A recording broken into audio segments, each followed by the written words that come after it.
চলো আজকের এই ভিডিওতে কিভাবে ওএমআর বেসড অ্যান্সার স্ক্রিপ্ট খুব দ্রুততার সঙ্গে পূরণ করা যায় সেই সমস্ত বিষয় নিয়ে আলোচনা করব। যে সমস্ত স্টুডেন্ট এই সেপ্টেম্বর মাসে West Bengal council of higher secondary Education থেকে ক্লাস 12 সেমিস্টার 3 পরীক্ষা দিতে যাচ্ছ অথবা ক্লাস 11 সেমিস্টার 1 পরীক্ষা দিতে যাচ্ছ, তাদেরকে ওএমআর বেসড অ্যান্সার স্ক্রিপ্টে উত্তর করতে হবে। কারণ তোমাদের এমসিকিউ ধাঁচের এই সেমিস্টার 1 অথবা সেমিস্টার 3 পরীক্ষা আছে, যেখানে তোমাদেরকে 35 নম্বর বা 40 নম্বরের অ্যান্সার করতে হবে এবং সেটা সম্পূর্ণ ওএমআরেতেই করতে হবে। সেই ওএমআর কীভাবে দ্রুততার সঙ্গে সঠিকভাবে ফিল আপ করবে সেই সমস্ত পদ্ধতি নিয়েই আজকের এই ভিডিওটা সম্পূর্ণ তোমরা দেখবে। যে কথাগুলো বলছি একটু মন দিয়ে শুনবে এবং তারপরে যে পদ্ধতিগুলো বলবো সেই পদ্ধতি অনুযায়ী বেশ কিছু ওএমআর তোমরা নিজেরা ফিল আপ করে নিজেদের কনফিডেন্স লেভেলটাকে বাড়িয়ে নেবে। সেই জন্য এই ভিডিও করা। ওকে, এই ভিডিও শেষে যদি তোমাদের ভিডিওটা ভালো লাগে অবশ্যই বন্ধু বান্ধবদের মধ্যে শেয়ার করে দিও এবং যারা যারা এখনও confident English with Partha sir এই এডুকেশনাল চ্যানেলটাকে সাবস্ক্রাইব করোনি অবশ্যই সাবস্ক্রাইব করে নিও পরবর্তী ভিডিও নোটিফিকেশনগুলো সঠিকভাবে পাওয়ার জন্য। ওকে, চলো শুরু করি আজকের এই টিউটোরিয়াল, যে কিভাবে আমরা খুব সহজেই OMR based answer script fill up করব। West Bengal council of higher secondary Education কিছুদিন আগেই একটা স্পেসিমেন ওএমআর সিট সেটা আপলোড করেছে তাদের ওয়েবসাইটে এবং প্রত্যেকটি স্কুলের হেড অফ দ্য ইনস্টিটিউশনের কাছেও সেই স্পেসিমেন কপিটা এসছে। সেই ওএমআর সিটটার সম্পর্কে একটু আলোচনা করে নিই, তারপরে কিভাবে আমরা খুব দ্রুততার সঙ্গে পরীক্ষাতে ওএমআর সিট ফিল আপ করবো সেই নিয়ে আলোচনা করব। আমি আমার এই ভিডিওর ডেসক্রিপশন বক্সে সেই স্পেসিমেন ওএমআরের যে লিঙ্ক সেটা দিয়ে দেবো এবং আমি চাইবো তোমরা সেই ওএমআর সিটটা ডাউনলোড করে নিও, কারণ বেশ কিছু ওএমআর সিট ডাউনলোড করে তোমাদের ঘরেতে প্র্যাকটিস করতে হবে। এই ওএমআর সিটটা অন্যান্য ওএমআর সিটে যেগুলো বাজার চলতি ওএমআর সিট তার তুলনায় একটু আলাদা। কি আলাদা এবং কিভাবে সেইটা ফিল আপ করতে হবে সেটা একটু বলে নিই। এই ওএমআর সিটে আমার কাছে আমি তোমাদেরকে ছবিটা দেখাতে পারছি না, তোমরা অলরেডি সব দেখে নিয়েছো, তারপরেও এই ভিডিওর ডেসক্রিপশন বক্সে লিঙ্কটা দেওয়াই থাকবে। যাই হোক, এই ওএমআর সিটে আমরা 8টা মোট ঘর দেখব এবং সেখানে প্রথমে রয়েছে রেজিস্ট্রেশন নাম্বারের একটা কলাম, তারপরে রয়েছে রোল নাম্বারের একটা কলাম, 3 নম্বরে রয়েছে কোয়েশ্চেন বুকলেট সিরিজের একটা কলাম, 4 নম্বরে রয়েছে সাবজেক্টের একটা ঘর, 5 নম্বরে রয়েছে full signature of the candidate তার একটা ঘর, 6 নম্বরে রয়েছে সেন্টার কোড তার একটা ঘর এবং 7 নম্বরে রয়েছে সিগনেচার অফ দ্য ইনভিজিলেটর তার একটা ঘর এবং 8 নম্বরে রয়েছে 40টা বক্স, অ্যান্সার করার জন্য 40টা বক্স।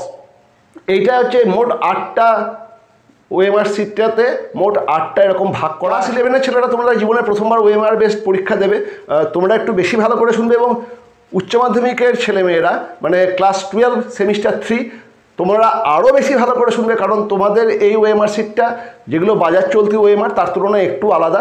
সেই জন্যই আমি এটাকে আজকে বলে দিচ্ছি এবং এরপরে দেখবে মোটামুটি স্কুলগুলো এই ওএমআর সিটটাকেই পরবর্তী ক্ষেত্রে ব্যবহার করছে, কারণ যে স্পেসিমেনটা ওয়েস্ট বেঙ্গল কাউন্সিল দিয়েছে স্কুলগুলো পরবর্তী ক্ষেত্রে ক্লাস 11-তে সেই রকমই ওএমআর সিট হয় বানাবে বা কিনবে, তারাও ধীরে ধীরে সেরকম ওএমআর সিটই প্রোভাইড করবে। যাই হোক, যদি তোমরা ক্লাস 11-এর ছেলেমেয়েরা তোমাদের যদি স্কুল থেকে এবছরও ওএমআর সিট দেয়, সেখানে তোমাদের নাম, সেই নাম লেখার একটা জায়গা থাকবে, কিন্তু এই কাউন্সিলের যে ওএমআর সিট সেখানে নামের কোনো জায়গা নেই। নামের জায়গা আছে full signature of the candidate, যেখানে ক্যান্ডিডেটকে তার ফুল সিগনেচার করতে হবে, সেই ঘরটা আছে। চলো কী কী আছে তো অলরেডি বলে দিলাম, সেগুলো কীভাবে থাকবে সেটা বলে দিই। এই রেজিস্ট্রেশন নাম্বার, রোল নাম্বার আর কোয়েশ্চেন বুকলেট সিরিজ নাম্বার, এখানে প্রথমেতে যে ডিজিটগুলো দেওয়া থাকবে, তোমার রেজিস্ট্রেশন নাম্বারের যে ডিজিট, তোমার অ্যাডমিটের যে রোল এবং নাম্বারের যে ডিজিট, তোমার কোশ্চেন বুকলেট সিরিজের যে ডিজিট, সেগুলোকে প্রথমে ডিজিট আকারে লিখতে হবে এবং তারপরে সেই ডিজিট অনুযায়ী তোমাদের ঘরগুলোকে ফিল করতে হবে, পুরো ভরাট করতে হবে।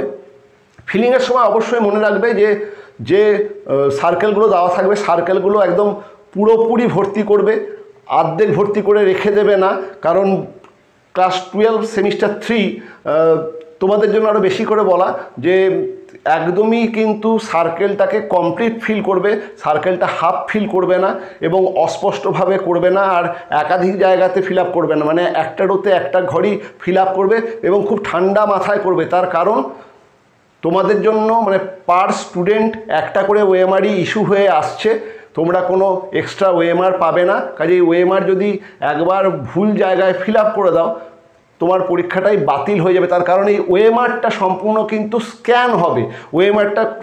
ওএমআরের যে অ্যান্সারগুলো সেগুলো কিন্তু কোনো টিচার দেখবেন না, সেগুলো কম্পিউটার তার মাধ্যমে স্ক্যান হবে। কাজেই এই ওএমআর শিটে কোনো রকম ছেঁড়া বা নোংরা করা বা জল ফেলা এই ধরনের কোনো ঘটনা ঘটালে তুমিই দায়ী থাকবে, কারণ তোমার পরীক্ষাটাই আলটিমেটলি ক্যান্সেল হবে। তোমার জন্য কোনো সেকেন্ড ওএমআর কিন্তু নাই। কাজেই ওএমআর ফিল আপের সময় বিশেষ করে এই জায়গায় খুব ঠান্ডা মাথায় ফিল আপ করতে হবে। কীভাবে সেগুলো ফিল আপ করবে সেটা পরে বলে দিচ্ছি। যাই হোক, এই যে registration number, roll number, question booklet series number, প্রথমে ডিজিট লিখে তারপরে ঘরগুলোকে আমাদের ফিল আপ করতে হবে। 4 নম্বরে রয়েছে সাবজেক্ট। সেই সাবজেক্টটা তোমাকে পুরো সাবজেক্ট সেটাকে তোমাকে কিন্তু লিখতে হবে। এখানে কিন্তু এই সংক্ষেপিত লেখা, ধরো পরীক্ষা দিচ্ছ বাংলা, তুমি লিখে দিলে বিএনজি, যেটা হামেশাই স্কুলেতে ছেলেমেয়েরা করে, সেরকম কিন্তু লিখলে হবে না। ধরো বাংলা মানে বেঙ্গলি, তোমাকে BENGALI পুরোটা লিখতে হবে। ইংলিশের ENG লিখলে হবে না, ENGLISH পুরোটা লিখতে হবে। ফিজিক্সের ফিজিক্স পুরোটা লিখতে হবে। কেমিস্ট্রির কেমিস্ট্রি পুরোটা লিখতে হবে। জিওগ্রাফি পুরোটা লিখতে হবে। মানে পুরো সাবজেক্টটাকে লিখতে হবে। এবং 5 নম্বরে ফুল সিগনেচার। তোমার ফুল সিগনেচারটা তোমার একদম টাইটেল সহ পুরো নামটাকেই যে রানিং হ্যান্ডরাইটিংয়ে তুমি লেখো, সেই রানিং হ্যান্ডরাইটিংয়েই তোমাকে সইটা করতে হবে। ঠিক আছে? 6 এবং 7 তোমাদের জন্য নয়। 6 নম্বরেতে যিনি ইনভিজিলেটর তিনি সেন্টার কোড লিখবেন এবং সাথে তিনি তার ফুল সিগনেচার করবেন। এবং 8 নম্বর থেকে রয়েছে 40টা প্রশ্নের ঘর, যে প্রশ্নের উত্তর তোমাদেরকে দিতে হবে। এবং এই যে স্পেসিমেন ওএমআর শিটটা কাউন্সিল প্রোভাইড করেছে, তার ব্যাকসাইডেতে কিছু ইনস্ট্রাকশন দেওয়া আছে। সেই ইনস্ট্রাকশনের ইম্পর্টেন্ট পয়েন্টগুলো আমি এখানে লিখে, ইনস্ট্রাকশনটা একবার আমি ঝট করে বলে দিই। ইনফ্যাক্ট তোমরা অলরেডি এগুলো জেনে গেছো, তাও একবার বলে দিই। এবং কালো কালির বল পয়েন্ট পেনেই তোমাদেরকে এই ওএমআরটা ফিল আপ করতে হবে। অন্য কোনো রকম পেন ইউজ করা যাবে না, অন্য কোনো কালি বা অন্য কোনো পেন ইউজ করা যাবে না। নীল এবং কালো কালি হতে হবে, অন্য কোনো রং ইউজ করা যাবে না। এবং সেটা অবশ্যই বল পেন হতে হবে, কোনো জেল পেন বা ফাউন্টেন পেনের ব্যবহার হবে না। ঠিক আছে? কারণ জেল পেন বা ফাউন্টেন পেন ওএমআরকে ফুটো করা যায়, কাজেই তার ব্যবহার হবে না। তোমাদেরকে ব্লু অথবা black ball point pen use করতে হবে। তবে আমি বলবো ওএমআরেতে, মানে আমার অভিজ্ঞতা বলে ব্ল্যাক ইউজ করা সবথেকে ভালো, কারণ ব্ল্যাকেতে যে সার্কেলটা খুব প্রমিনেন্ট হয়ে ফোটে, মানে যখন সার্কেলটা ভরাট করবে ব্লুর তুলনায় ব্ল্যাকটা অনেক প্রমিনেন্ট হয়। কাজেই black ball point pen use করাটা বেশি ভালো। নেক্সট দেওয়া আছে ফিল 1 to 5 নাম্বার এন্ট্রি, 1 থেকে 5 তোমাদেরকে ফিল আপ করতে হবে। 6 আর 7 যেটা বললাম যে যিনি ইনভিজিলেটর তিনি ফিল আপ করবেন। এবং 1 থেকে 5-এর মধ্যে প্রথম 3টেকে ওই ঘরেতে যেমনভাবে তোমরা ওএমআরে অ্যান্সার করবে, মানে সার্কেল করে, সেরকম প্রথমে ডিজিটটা লিখে তারপরে সেই সার্কেল করে তোমাকে ঘরটা ফিল আপ করতে হবে। কিন্তু 4 এবং 5 তোমাকে রানিং হ্যান্ডরাইটিংয়েই লিখতে হবে, সেটা কিন্তু খেয়াল রেখো। আর 8 নম্বর থেকে রয়েছে যে অ্যান্সারগুলো, মানে অ্যান্সার তোমাকে করতে হবে। কাউন্সিল তার 4 নম্বর পয়েন্টে বলেছে এন্ট্রি 4-এ কমপ্লিট সাবজেক্ট নেমকে লিখতে হবে। মানে যেটা বললাম যে সাবজেক্ট, কোনো সাবজেক্টকে সংক্ষিপ্ত রূপে লিখলে হবে না, পুরো সাবজেক্টের নামটাকেই লিখতে হবে।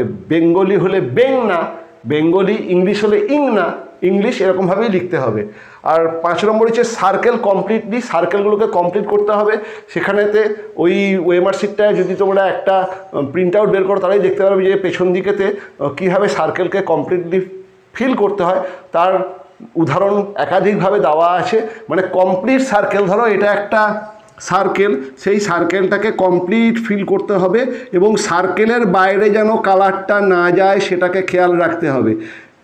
একটা অ্যান্সারের জন্য একটা সার্কেলকেই ফিল আপ করতে হবে, সার্কেলটাকে কমপ্লিট ফিল আপ করতে হবে এবং সার্কেলের বাইরে যেন তোমার কালি না যায় সেটাকে খেয়াল রাখতে হবে। এরকমভাবে সার্কেলগুলোকে ফিল আপ করতে হবে। এই হাফ করলে বা অল্প একটু করলে, অস্পষ্ট করলে চলবে না, এরকমভাবে ডার্ক করতে হবে এবং এরকমভাবে কমপ্লিট ফিল আপ করতে হবে। ঠিক আছে? নাম্বার 6-এ বলেছে each answer or marks no negative marking. 40টা এরকম ওএমআরের জায়গা রাখা আছে। অনেকের পরীক্ষা 40 নম্বরের হবে, অনেকের পরীক্ষা 35 নম্বরের হবে, তার নির্দেশিকাও দেওয়া আছে কি করতে হবে। যাই হোক, 40টার ঘর রাখা আছে এবং সেখানে যেমনভাবে তোমাদের প্রশ্নগুলো আছে নাম্বারিং করা থাকবে, সেই অনুযায়ী যেটার সঠিক উত্তর সেই একটাতেই তোমরা এরকম সার্কেল করবে। এবং উত্তর ভুলের জন্য কোনো নেগেটিভ মার্কিং নাই, এটা কিন্তু ভালো করে জেনে রেখো। কোনো নেগেটিভ মার্কিং নেই, কাজেই কোনো প্রশ্ন কিন্তু ছেড়ে আসবে না। সঠিক জানলে তো করবেই, শেষের সময় যখন থাকবে যেগুলো পারবে না, ধরো যদি কোনোটা না পারো সেটাও কিন্তু ফিল আপ করে আসবে। তার কারণ অনেক সময় তো এমনিও লেগে যায়, আর এখানে কোনো নেগেটিভ মার্কিং নেই, এটা কিন্তু মনে রাখার, ঠিক আছে। আর don't damage OMR sheet. OMR শিটকে ড্যামেজ করা, যেটা বললাম যে ছেঁড়া বা তাতে কালি দিয়ে মার্ক করে দেওয়া বা তাতে জল ফেলে দেওয়া, এরকম করলে কিন্তু তুমিই দায়ী থাকবে, কারণ তোমার পরীক্ষাটাই ক্যান্সেল হয়ে যাবে। কম্পিউটার তোমার ওএমআরটাকে স্ক্যান করতে পারবে না, এবং প্রত্যেকটি স্টুডেন্ট পিছু একটা করে ওএমআরই আছে। এবং ওএমআরটা যখনই পাবে, প্রথমেই যখন পাবে তখন ভালো করে ওএমআরটাকে একবার চেক করে নেবে যে সেই ওএমআরের মধ্যে কোনো ড্যামেজ বা মিউটিলেশন আছে কিনা, মানে কোনো ছেঁড়া ফাটা আছে কিনা চেক করে নেবে। পরীক্ষা শুরুর আগে যদি তোমার ওএমআরতে কোনো রকম ত্রুটি থাকে, সঙ্গে সঙ্গেই তোমার ওএমআরের এগেনস্টে তুমি ইনভিজিলেটরকে দেখালে তিনি অন্য ওএমআর তোমাকে প্রোভাইড করে দেবেন। কিন্তু একবার যখন তোমার নামের এগেনস্টে ওএমআরটা সই হয়ে যাবে, সেই ওএমআরটাই তোমার ওএমআর, এবং সেই ওএমআরের কিন্তু আর কোনো এক্সট্রা কপি পাওয়া যাবে না। যদি প্রথমেই ছেঁড়া ফাটা বেরোয়, একটাও ছেঁড়া ফাটা বেরোবে না, একাধিকবার চেক করেই তোমাদেরকে দেওয়া হবে। যাই হোক, ছেঁড়া ফাটা যদি ইনকেস বেরোয়, কোনো রকম ড্যামেজ যদি তোমার ওএমআর শিটে থাকে, পরীক্ষা শুরুর আগে ওএমআরেতে দাগ দেওয়ার আগেই তুমি ইনভিজিলেটরকে দেখাও এবং তার কাছ থেকে ওএমআর শিটটাকে চেঞ্জ করে নাও, ঠিক আছে। একবার কিন্তু পরীক্ষা শুরু হয়ে গেলে আর ওএমআর চেঞ্জ হবে না, খেয়াল রেখো। Rough works in question booklet, সায়েন্সের স্টুডেন্টদের জন্য রাফ ওয়ার্ক, তার জন্য জায়গা, ওই যে তোমাদের যে প্রশ্ন দেওয়া হবে প্রশ্নের একদম শেষ পাতাতেই থাকে, সেখানেই রাফ ওয়ার্ক করবে। ওএমআর শিটেতে কিন্তু কোনো রকম রাফ ওয়ার্ক আবার করে বসো না। আর 9 নম্বর আছে answer from number 1 up to 35 to 40 and don't mark extra answer. যেটা বলছিলাম যে মোট 40টা ঘর দেওয়া থাকবে, কারণ সবথেকে বেশি যে ওএমআরটা ফিল আপ করার জায়গা রয়েছে 40টাই এরকম ঘর দেওয়া আছে। অনেকেরই পরীক্ষা 40 নম্বরের হবে, আর সায়েন্সের স্টুডেন্টদের অনেকেরই পরীক্ষা হবে 35 নম্বরের। যারা 35 নম্বরের পরীক্ষা দেবে তারা 1 থেকে 35, তাদের ওএমআর ফিল আপ করতে হবে 1 থেকে 35।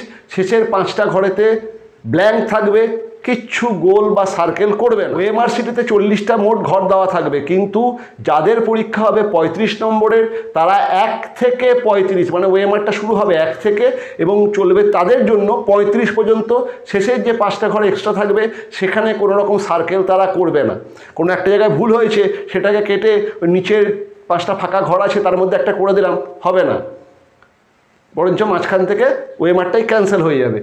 যারা সায়েন্সের, যাদের 35 নম্বরের পরীক্ষা হবে, বাকিটা প্র্যাকটিক্যাল থাকবে, তাদের জন্য 1 থেকে 35, 40টা ঘর দেওয়া হলেও 1 থেকে 35 পর্যন্ত তাদেরকে ফিল আপ করতে হবে। শেষের 5টা ঘরে কোনো রকম মার্ক তোমরা করবে না। আর যাদের 40টা করে প্রশ্ন আছে, মানে 40 নম্বরের পরীক্ষা হবে, তারা 1 থেকে 40 সবকটা ঘরেই তাদেরকে অ্যান্সার করতে হবে এবং কমপ্লিট এরকম সার্কেলেতে নীল বা কালো কালির পেন দিয়ে তোমাদেরকে ওএমআর ফিল আপ করতে হবে। এইগুলো মোটামুটি তোমরা সবাই জানো। স্পেসিমেন ওএমআরের লিঙ্ক আমি আমার এই ডেসক্রিপশন বক্সে দিয়ে দেবো। আমি চাইবো প্রত্যেকে অন্ততপক্ষে 10টা করে ওই প্রিন্ট আউট বের করে, বিশেষ করে যারা এই ক্লাস 12 সেমিস্টার 3 দেবে, তারা এখন থেকেই ঘরেতে এই ওএমআরগুলো একটু প্র্যাকটিস করো। তোমরা বলবে স্যার ও তো আমরা জানি, ওগুলো প্র্যাকটিস করার কি আছে।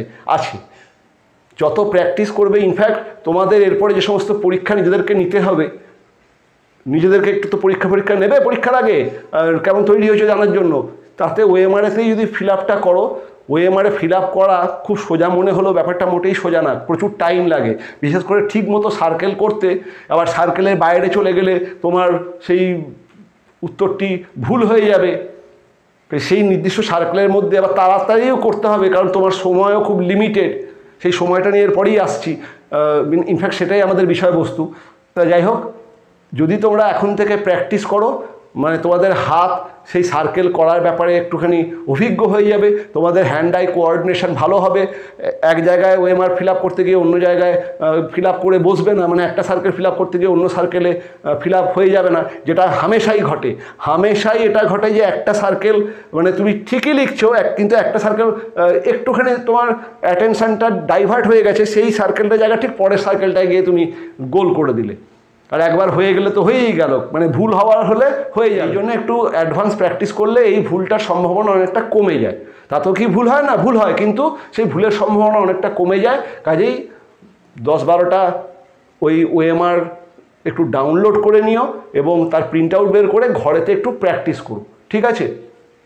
তাই এইগুলো, এই যে কাউন্সিল যে ওএমআর শিটটা প্রোভাইড করেছে তার সম্পর্কে ইনফরমেশান দিয়ে দিলাম।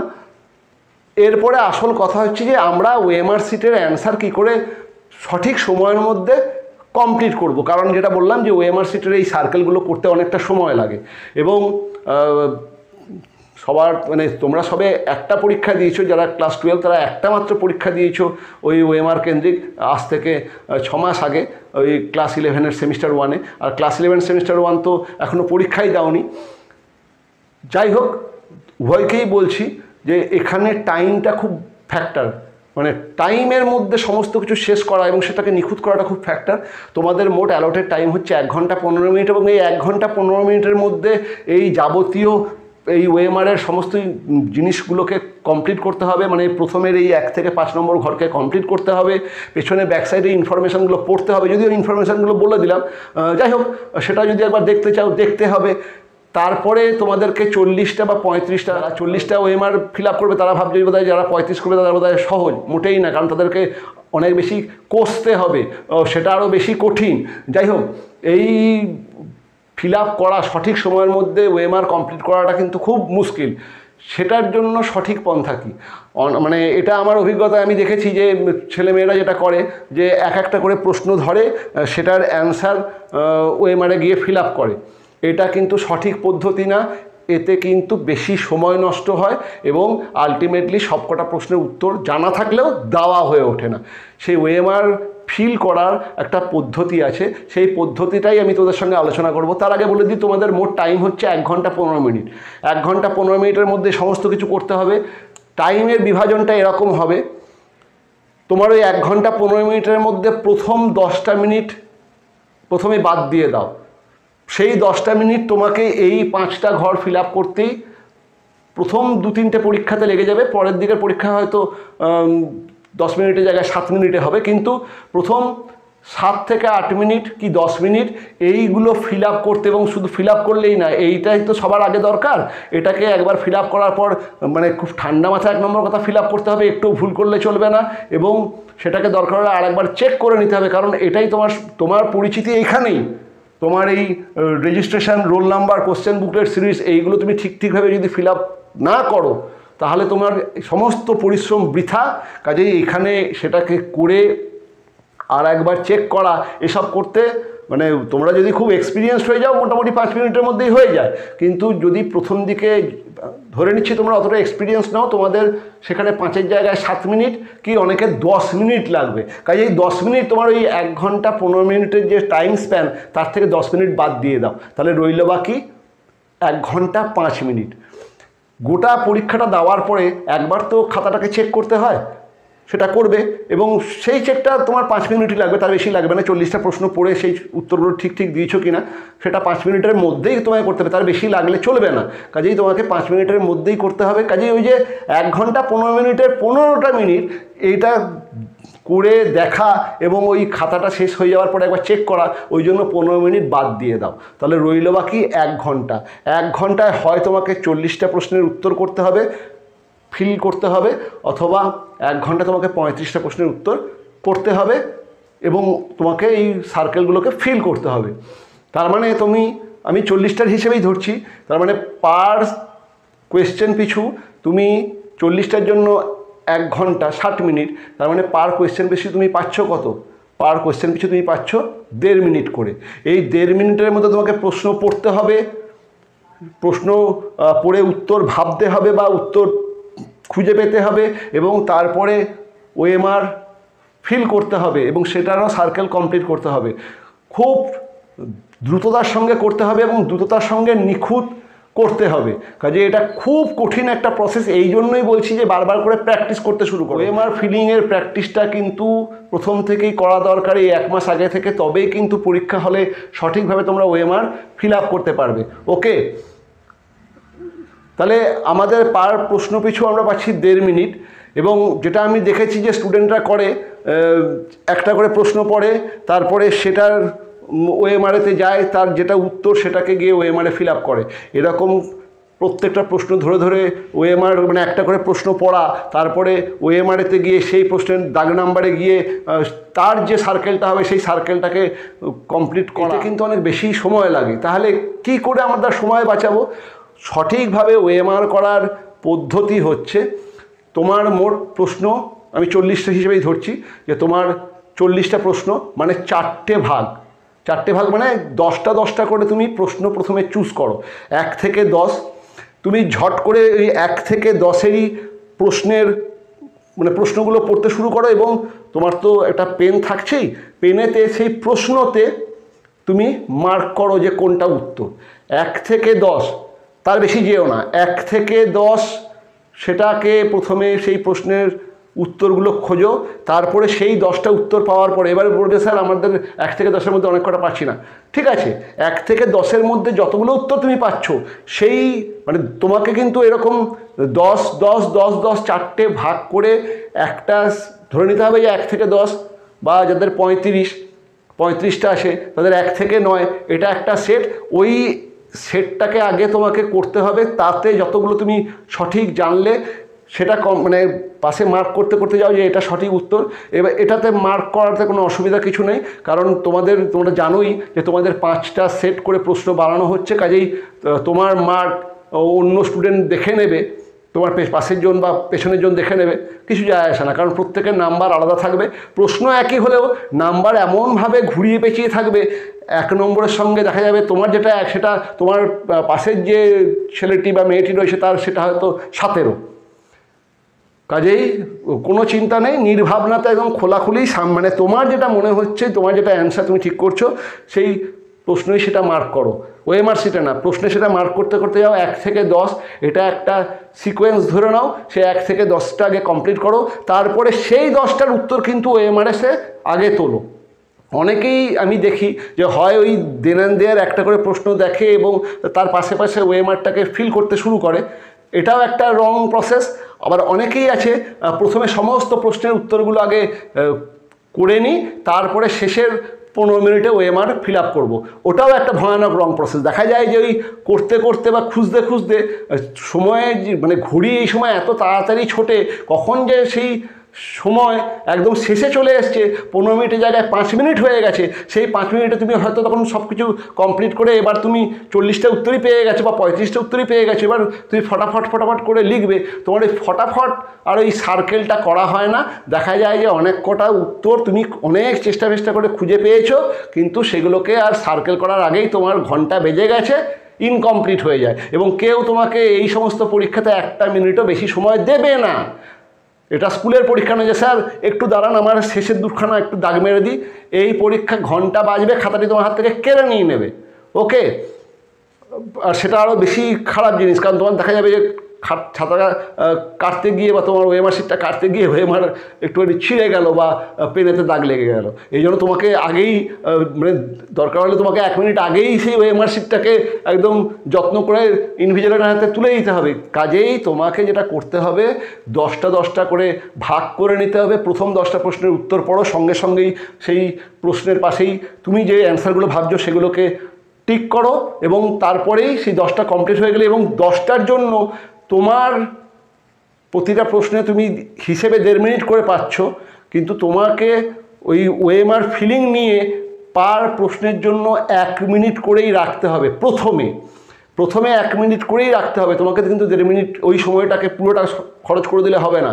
কাজেই যেই এখানে সেকেন্ড টাইম প্রশ্ন ঘুরিয়ে পড়ার বা ভাবার কোনো জায়গা নেই। প্রথমে যখন 10টা করে একটা গ্রুপকে ধরছো, 10টা প্রশ্ন পড়লে তাতে যেটা সঙ্গে সঙ্গেই তুমি উত্তরগুলো জানো, যেগুলো মনে পড়ে গেল সেগুলোকে পাশে মার্ক করলে, এবং দেনান দেয়ার সেগুলোকে ওএমআরে তুলে নাও, ওএমআরেতে তুলে নাও এবং কমপ্লিট সার্কেল করে একদম কমপ্লিট করে দাও। তোমার ওএমআরকে দেখলে কিচ্ছু যায় আসে না, কারণ একটা প্রশ্নের সঙ্গে অন্য প্রশ্নের কোনো মিলই থাকছে না। তোমরা একদম ওএমআরটাকে একদম সঙ্গে সঙ্গেই 10টা হয়ে গেল, 10টাতে দেখা গেল তুমি 6টা পেরেছো, 4টে তোমার মনে পড়ছে না, সেটার জন্য এখন সময় নষ্ট করো না। একবারতেই যেগুলো তুমি পেয়ে গেলে সে কটাকেই ঠিক নম্বর ধরে, এটাও কিন্তু একটা খুব ভাইটাল ব্যাপার, ঠিক নাম্বার ধরে উল্টোপাল্টা জায়গায় আবার ফিল আপটা করে বসো না।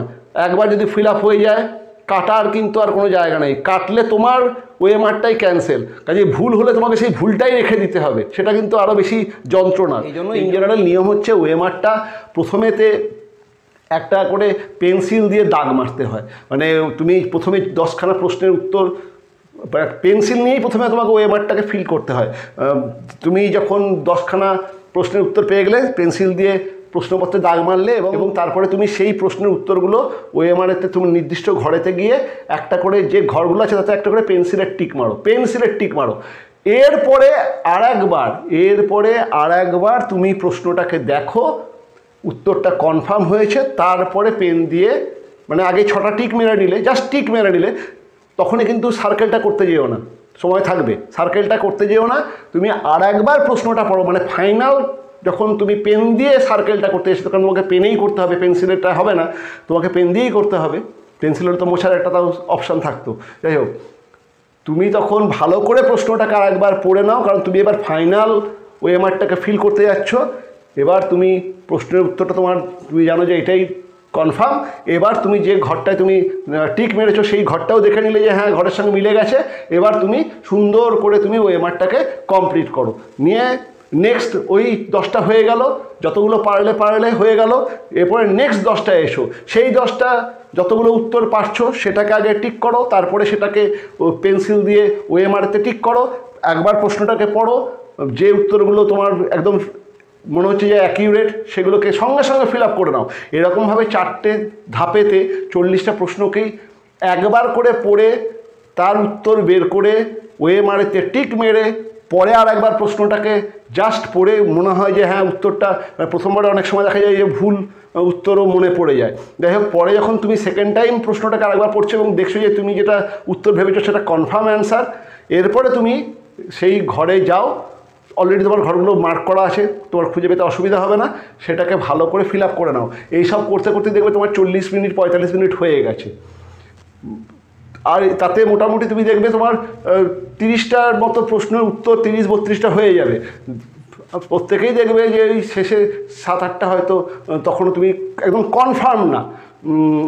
কনফার্ম না হলে কিভাবে কোন অপশানে যেতে হয় সেটা নিয়ে একটা পরে ভিডিও দেব, কিন্তু এখনই সেই জিনিসটা শেখাতে আমি চাইছি না। আগে তোমরা সঠিক নিয়মটা জানো, এরপরে তোমাদেরকে কি করতে হবে, যে 15 মিনিটটা এখন তোমার হাতে রয়েছে, এরপরে একবার প্রথম থেকে প্রশ্নগুলোকে দেখতে, মানে যে প্রশ্নগুলো ছেড়ে এসছো সেই প্রশ্নগুলোতে একটা একটা করে যাও, তখন আরেকবার সেকেন্ড টাইম করে এক একটা করে পড়তে শুরু করো, দেখবে পড়ো এবং যে ফাঁকা জায়গাগুলো রয়েছে তখন কিন্তু এক একটা প্রশ্ন এবং তার উত্তরটা দেনান দেওয়ার করে দেবে। ধরো তুমি বললে যে স্যার আমি তো ওটা প্রথমে পারিনি, সেকেন্ড টাইম তুমি আরেকবার পড়ো, যদি তোমার মনে পড়ে ভালো, তুমি উত্তরটা সার্কেল করে দিলে, যদি তোমার মনে না পড়ে আরেকবার ভাবো, যদি তাতেও মনে না পড়ে ছেড়ে বেরিয়ে এসো, তার নেক্সটটায় এসো, তখন দেখবে তোমার এরকম 5-6টা হয়তো এরকম থাকবে, সেই 5-6টাকে নিয়ে একটু চিন্তা ভাবনা করে তোমাকে আলটিমেটলি কিছু একটা লিখতে হবে, 5-6টাকে পড়ে একটু চিন্তা ভাবনা করে সেটাকে ফিল আপ করো এবং সমস্ত ফিল আপ হয়ে যাওয়ার পরে একবার চেক করো, সেই যে 5টা মিনিট রাখা আছে অবশ্যই একবার চেক করো, এবং তখন একদম প্রথম থেকে শেষ পর্যন্ত তুমি যে এই যে রেজিস্ট্রেশন রোল এই থেকে শুরু করে একদম শেষ পর্যন্ত সব কিছুই কিন্তু ভালো করে একবার চেক করে নিও, এবং পরীক্ষা শেষ হওয়ার 1 মিনিট আগেই খাতা নিয়ে রেডি থেকো, যেন খাতা মানে তোমার ওএমআর শিটকে কাউকে টানাটানি না করতে হয়। ওকে, আর ধরো এই যে 4-5খানা হয়তো রয়েছে যেগুলো তুমি পারছোই না, হাতে সময় রয়েছে পারছো না, কি করবে? তখন তোমাকে একটা মানে কিছু ছেড়ে আসবে না, কারণ এখানে কোনো নেগেটিভ মার্কিং নাই, ছেড়ে আসবে না। দেখা যাবে যে তুমি হয়তো 5টা বা 6টা ধরো তুমি পারছো না, সেই 6টা তুমি আন্দাজেই করলে শেষের সময়, করতে বলবো না কিন্তু আন্দাজেই দ্বারা দেখা গেলো শেষের সময় তোমার হাতে 5 মিনিট সময় রয়েছে, অথচ তুমি এখনও কমপ্লিট করতে পারছো না, কিছু তো একটা করে আসতে হবে, ছেড়ে আসার তো কোনো জায়গা নাই। আন্দাজেই করলে দেখা গেলো আন্দাজেই 2টো লেগে যায়, তাতে তো তোমার 2 নম্বর বাড়বে। এর জন্য একটা মানে অপশান বলছি, কিছু এখানে রিজনিংয়ের ব্যাপার আছে, কিছু জিনিসপত্র ওটা দীর্ঘদিনের অভ্যাসের ব্যাপার, তারপরে এইসব করার জন্য পড়াশুনোটা থাকাও দরকার, সাবজেক্টগুলো সম্পর্কে একটা আইডিয়াও থাকা দরকার। তবে যাই হোক, দুটো জাস্ট জিনিস বলে রাখি, এক্সট্রিম যেটা উত্তরগুলোর মধ্যে দেখবে দুটো এক্সট্রিম থাকে, দুটো নিয়ার থাকে। এমসিকিউ বেস প্রশ্নগুলোতে যে অ্যান্সার দেওয়া থাকে দুটো থাকে সাধারণত এক্সট্রিম, আর দুটো থাকে খুব নিয়ার।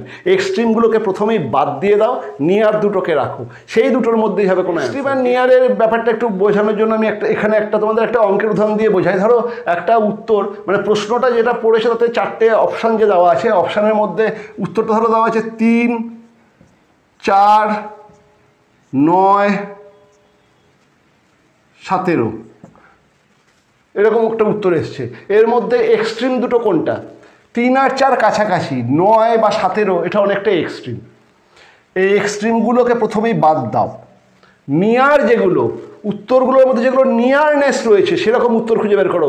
আর্টসেতেও কিন্তু নিয়ার মানে 4টে অপশানের মধ্যে দুটো থাকে এক্সট্রিম, দুটো থাকে নিয়ার, কাছাকাছি। এক্সট্রিমগুলোকে বাদ দিতে হয়, কাছাকাছিগুলোকে রাখতে হয়। এক্সেপশান থাকে, কিন্তু এটা আমি এক্সেপশানের কথা বলছি না, ইন জেনারেল এরকমভাবেই প্রশ্নটা সেট করা হয়। প্রশ্ন যারা করেন তাদের সাইকোলজিটা বোঝো। তারা কখনোই, মানে তুমি একবার প্রশ্নটা পড়ে যদি তুমি বুঝে যাও, সাধারণত এক্সট্রিমেতে যেগুলো থাকে সেগুলো উত্তর হয় না, কাজেই প্রথমেই তুমি যদি বুঝে যাও যে ওটা উত্তর না, তোমার তো সঙ্গে সঙ্গে বাদ দিয়ে দেবে।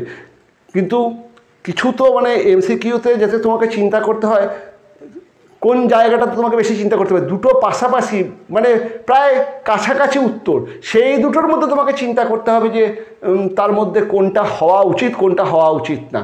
সেখানে তোমার সময়টাকে নষ্ট করানোটাই হচ্ছে এই প্রশ্ন সেটারদের মানে টেকনিক। ওইখানে যে স্টুডেন্টরা যেন সময়টা নষ্ট করে, এই জন্য যে এক্সট্রিমগুলো থাকে সেটা প্রথমেই বাদ দিয়ে দিলে মানে ওখানে উত্তর থাকে না।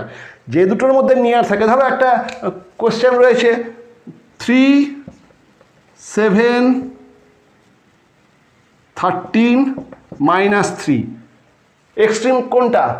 7 আর 13 এক্সট্রিম, বাদ দিয়ে দাও। 3 অথবা -3 এর মধ্যে অ্যান্সার হবে, এদের মধ্যে কোনটা অ্যান্সার হবে সেটা তোমাকে মানে বিচার বিশ্লেষণ করতে হবে। কিন্তু যখন 4টের মধ্যে দুটো বাদ চলে গেল, তোমার খোঁজার জায়গাটা অনেকটা ছোট হয়ে গেল। একটু তখন যদি সেই দুটোকে নিয়ে একটুখানি একটু চিন্তা ভাবনা করো, দেখবে উত্তর পেয়ে যাবে। এটাকে বলে এক্সট্রিম দুটো অ্যান্সারকে বাদ দেওয়ার টেকনিক। আর একটা রয়েছে, ওটা সাধারণত রিজনিংয়ের ক্ষেত্রে হয়, আরও অনেক রকম রয়েছে যেগুলো পরে আলোচনা করব।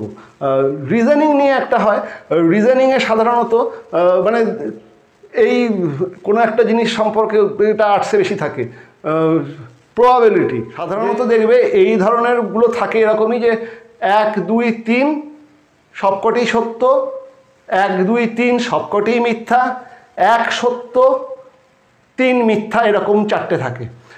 এখানে যে দুটোতে এই সবকটি হয় অথবা সবকটিই হয় না, এই দুটোর মধ্যেই অ্যান্সার থাকে, এবং সেই দুটো সাধারণত 1 এবং 2 মানে এ এবং বির অ্যান্সারের মধ্যেই লুকিয়ে থাকে। প্রবাবিলিটি বা রিজনিংয়ের এই প্রশ্নের উত্তরগুলো সাধারণত 1 বা 2 এর মধ্যেই থাকে, কারণ কোয়েশ্চেন সেটাররা প্রথমেই স্টুডেন্টদেরকে একটুখানি পাজল করার চেষ্টা করেন, এবং সেই জন্য তারা ওই হয় সবকটি সঠিক অথবা সবকটি সঠিক নয়, এই বা এ বি সি সত্যি, ডি মিথ্যা, এ বি সত্যি, সি ডি মিথ্যা, এই যেরকম যেগুলো দেখবে সেগুলো দেখবে 1 এবং 2 থাকে। সেই 1 আর 2 এর মধ্যে সাধারণত অ্যান্সারটা থাকে। 3 বা 4-এতে ওটাও একটা এক্সট্রিম আইডিয়া থাকে, তো দেখবে ওই রকম কাছাকাছি, তার মধ্যেই সাধারণত উত্তরটা লুকিয়ে থাকে। সেইগুলোকে একটু ভালো করে চিন্তা ভাবনা করলে তোমরা উত্তর পেয়ে যাবে। যাই হোক, এইটা মানে ওই রকম গেসে উত্তর করার কিছু টেকনিক আছে, অভিজ্ঞতা লাগে, হ্যান্ড আই কোঅর্ডিনেশন ভালো হতে হয়, এবং সেটা সবসময় যে সঠিক হয় তাও না। মানে সাধারণত গেসেতে তো 80% লেগে যায়, সেই গেস ওয়ার্কে 80% লেগে যায়। যেহেতু তোমাদের নেগেটিভ মার্কিং নাই, 80% যদি পজিটিভ হয়ে যায় অনেকটাই কাজ মিটে যায়। যেমন একদম ছেড়ে আসার আগে বি আর সির মধ্যে যে কোনো একটা কপালের নাম স্মরণ করে টিক মেরে দিতে পারো। সাধারণত প্রশ্নের উত্তর এমনি জেনারেল প্রশ্নের উত্তর বি বা সি এর মধ্যেই রাখা হয়। এবার তোমরা বলবে কেন স্যার বি বা সি এর মধ্যেই রাখা হয়? কারণ প্রথমেই এতে যদি প্রশ্ন রাখো, মানে এই পরীক্ষার উদ্দেশ্য কি? তোমার সময়কে নষ্ট করা। এই পরীক্ষার কারণ এই পরীক্ষা একটু ঠান্ডা মাথায় দিলে সবাই সবটাই পারে, কিন্তু তোমার সময়ের মধ্যে তোমাকে উত্তরগুলো করতে হবে। তোমার সময়টাকে নষ্ট করাটাই হচ্ছে এই পরীক্ষার আসল উদ্দেশ্য। প্রথমেই যদি ধরো একটা প্রশ্ন বলছো যে হু রোট ম্যাকবেথ, ধরো এরকম একটা প্রশ্ন এসছে হু রোট ম্যাকবেথ, আমরা জানি শেক্সপিয়ার রোট ম্যাকবেথ। যদি প্রথমেই এতেই থাকে অপশান শেক্সপিয়ার, বিতে আছে সেলি, সিতে আছে মিল্টন, ডিতে আছে ওয়ার্ডসওয়ার্থ। প্রথমে যদি শেক্সপিয়ার থাকে, 1 নম্বর অপশানে যদি শেক্সপিয়ার থাকে, তুমি তো দেখেই সঙ্গে সঙ্গে শেক্সপিয়ারটাকে ফিল করে দেবে, তোমার তো সময়টা নষ্ট করানো গেল না। এই জন্য সাধারণত দেওয়া যায় 2 বা 3-এতে এই উত্তরটা থাকে, ঠিক আছে। সাধারণত প্রথমেতে মানে এই নর্মাল যে সমস্ত প্রশ্নগুলো যদি তার মধ্যে রিজনিংয়ের ব্যাপার না থাকে, রিজনিংয়ে কিন্তু এ আর বি এর মধ্যে থাকে, আবার এক্সট্রিম তার মধ্যে উত্তর থাকে না। আর যেগুলো এমনি নর্মাল প্রশ্ন উত্তর, যেখানে তোমাকে সময়টা তোমার নষ্ট করানোই হচ্ছে পরীক্ষকের উদ্দেশ্য, সেখানে কিন্তু 1 নম্বরেতে উত্তর রাখা হয় না। কারণ 1 নম্বরে তুমি উত্তরটা পেয়ে গেলে সঙ্গে সঙ্গে তো ফিল করে দেবে, সময়টা তো নষ্ট হচ্ছে না। সাধারণত বি এবং সি, এবং তার মধ্যে আবার সিতে বেশি থাকে, মানে তারা চান যে তুমি যেন সেকেন্ড অপশানটা পর্যন্ত একবার ট্রাই করো, তারপরে থার্ড অপশানটা নিয়ে ভাবো, মানে বেশ কিছুটা সময় তোমার যেন ওখানে। এবার তোমরা বলো স্যার ওতে আর কত সময় যায়? ওই রকম একটা সেকেন্ড করতে করতে দেখা যাবে লাস্টে 5 মিনিট তোমার নষ্ট হয়ে যায়। সাধারণত এরকম প্রশ্নে বি বা সির অপশানেতেই উত্তরটা থাকে। আবার ডিতে কেন থাকে না? ডিতে থাকে না এই কারণে, এক্সামিনারের যেমন তোমার কিছুটা সময় নষ্ট করানোর উদ্দেশ্য, কিন্তু তোমার সমস্ত সময়টাই একটা প্রশ্নে চলে যাক, সেটাও তার কিন্তু কাম্য না। তোমার একটু সময় নষ্ট হোক, তোমাকে একটু ভাবতে হোক, প্রথমেই তুমি উত্তরটা পেয়ে যেও না, কিন্তু তোমাকে একদম এই শেষ ডি পর্যন্ত নিয়ে গেলে তোমার অনেকটা সময়ই নষ্ট হবে। কারণ তুমি একটাকে ভাবতে বাদ দিতে যাবে, শেষে গিয়ে ডিতে পৌঁছবে। এই জন্য এক্সামিনাররা সাধারণত ডিতেও সেই প্রশ্নের উত্তর রাখেন না, এবং সেই প্রশ্নের উত্তর বি বা সি এর মধ্যে থাকে, এবং 80% ক্ষেত্রে তাতে আবার সিতে থাকে। কারণ তারা বিতেও রাখেন না, সাধারণত যারা গিয়ে সিতে রাখেন, বিতে রাখেন তার খুব কাছাকাছি একটা উত্তরই রাখেন, কিন্তু বিতে অরিজিনাল উত্তরটা রাখেন না, সাধারণত সিতে রাখেন। যারা এক্সামিনেশনের প্রশ্ন সেট করেন তাদের সাইকোলজিতে তোমাদের সঙ্গে একটুখানি আলোচনা করলাম। এরকমভাবেই প্রশ্ন সেট করা হয়। সেরকম ভিডিও যদি তোমরা চাও, মানে ওই ফাঁকতালেতে নম্বর পাওয়ার কিছু ভিডিও, সে ভিডিও আমাকে তাহলে কমেন্টের মাধ্যমে জানাবে, কারণ আমি আদপেও সেই রকম ভিডিও তৈরি করতে চাইছি না। ওই রকম ভিডিও তৈরি করতে আমি চাইছি না, কারণ আমি চাই না যে স্টুডেন্টরা প্রথমেই বাঁকা পথটাকে আগে শিখে ফেলুক। সবই ধীরে ধীরে, ওটাকে অভিজ্ঞতার সঙ্গে সঙ্গে, মানে ওটা কোনো বাঁকা পথ বলছি না, অভিজ্ঞতার সঙ্গে সঙ্গে, কারণ ওটার জন্য কিন্তু সাবজেক্ট সম্পর্কে আইডিয়া থাকতে হয়, তবেই কিন্তু তুমি ওই রিজনিংয়ের অ্যান্সারগুলো করতে পারবে। যাই হোক, তোমাদের সময়টা যেহেতু সংক্ষিপ্ত, যদি তোমাদের ওরকম কোনো ভিডিও লাগে, কিন্তু সেখানে কিন্তু 100% কমন দেওয়ার ক্ষমতা নেই, মানে যা আমি বলবো সেটাই যে লাগবে এরকম কোনো কথা না। তবে সাধারণত ওরকম হয়। তবে ওরকম যদি ভিডিও তোমরা চাও, আমাকে কমেন্ট বক্সে কমেন্ট করে জানাবে, তবেই আমি ওরকম একটা ভিডিও করার চেষ্টা করব। নইলে এইরকমভাবে কিন্তু OMR sheet originally fill up করতে হবে। সবথেকে সময় সাশ্রয়ী পন্থা, এরকমভাবে ফিল আপ করলে তোমরা দেখবে, মানে ওইরকম 4টে ভাগে ভাগ করে সঙ্গে সঙ্গে ফিল আপ করলে তোমরা দেখবে যে তোমাদের হাতে 5-10 মিনিট সময় থেকে যাচ্ছে, যেটাকে নিয়ে তখন তোমরা ধীরে সুস্থে বাকি যেগুলো মিস যাচ্ছে বা যেগুলো করে উঠতে পারোনি, সেগুলোকে ধীরে সুস্থে করে একদম টাইমের মধ্যে কমপ্লিট করতে পারবে। ঠিক আছে, এটা হলো বিজ্ঞানসম্মত উপায়, সেটা তোমাদের বলে দিলাম। একদম ওই প্রথমেই প্রশ্ন পড়েই সঙ্গে সঙ্গে উত্তর করা, ওটাও ভুল। আবার সমস্ত প্রশ্নের উত্তর বের করে একদম শেষে গিয়ে করবো ওএমআর, সেটাও ভুল। দুটো ক্ষেত্রেই আলটিমেটলি 100% করা হয়ে ওঠে না। আর প্রথমেই গিয়ে একদম সার্কেল করে দেবো, ওইটাও ভুল। একটা করে পেন্সিলেতে জাস্ট মার্ক করে প্রথম প্রশ্ন পড়েই মার্ক করে নেবে, এবং তারপরে আর একবার প্রশ্নটা পড়ে ফাইনাল অ্যান্সার যখন দিতে যাচ্ছে যে হ্যাঁ আমি সেকেন্ড টাইম প্রশ্ন পড়ে আমার উত্তরটা মনে হচ্ছে একদম পারফেক্ট, তখন পেন দিয়ে ভালো করে সার্কেল করা। আর সার্কেলটা কিন্তু কমপ্লিট করবে, আধ খাপচা সার্কেল করবে না। তোমরা তো সব মাধ্যমিক দিয়ে এসেছো, মানে মাধ্যমিকের একটা ছেলে মেয়েদের স্বভাব আছে, সেটা হচ্ছে ওই ট্রু ফলস, ট্রুও লিখলাম আর তার মাঝখানে একটা এফের দাগও মেরে দিলাম, ওই স্যার ওটা ট্রু না ফলস। এখানে কিন্তু এইসব করতে যেও না, যে এইটাতে একটা হালকা আবছা সার্কেল করলাম, পাশে একটা ঘর আছে সেটাতে একটা হালকা করে এরকম করে রাখলাম যে স্যার দেখুন এটা কম্পিউটার। এরকম ঘটনা দেখলে এমনিতেই দুটোই বাদ। কম্পিউটার একটা করে ঘরই নেবে, দুটো থাকলে নেবে না, একদম সেট করা অ্যান্সার, পুরো সেট করাই থাকবে আর সমস্ত চেক হয়ে যাবে। আর এখানে কোনো রকম আর কম্পিউটারের মনের মধ্যে কোনো আবার দয়া ঠয়া নাই। এমনি টিচাররা খাতা দেখতে গেলে অনেক সময় দয়া ফয়া করেন, কিন্তু কম্পিউটারের মধ্যে কোনো দয়া মায়া মমতার ব্যাপার নেই। কাজেই খুব সাবধানে এই ওএমআর বেসড এক্সামটা দিও, ঠিক আছে? অল দ্য বেস্ট, খুব ভালো পরীক্ষা হবে। আর তোমাদের যদি কিছু স্পেসিফিক কোনো ভিডিও লাগে সেটা আমাকে কমেন্টের মাধ্যমে জানিও, আমি চেষ্টা করবো তোমাদেরকে হেল্প করার।